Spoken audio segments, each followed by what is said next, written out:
ఆ పిలుపు ఉండదు. జాన్సన్ అమ్మా అని పిలిచి ఆ పిలుపు లేదు.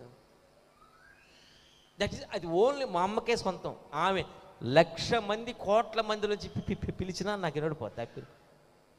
నా యేసయ్య కూడా అంతే, నిన్ను అలాగే పిలుస్తాడు. ఎవరు అందుకని ప్రతి గొర్రెను నేను పేరు పెట్టి పిలుస్తానంటాడు. ఎందుకో తెలుసా? యేసయ్య నిన్ను పిలిచినట్టు ఎవరు పిలవలేరు. యేసయ్య నిన్ను పిలిచినట్టు ఎవరు పిలవలేరు. ఆ పిలుపులో ఎంత ప్రేమ ఉంది, ఆర్ద్రత ఉంటుంది.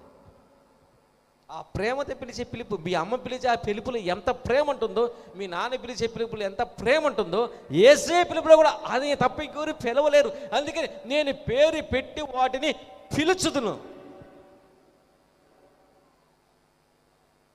మిస్ అయిపోతున్నారు చాలామంది ఆ ప్రేమకి. చాలామంది మిస్ అయిపోతున్నారు. అనుకుంటూ ఉన్నాం మనం ప్రభు బిడ్డ, నేను యేసయ్య బిడ్డ.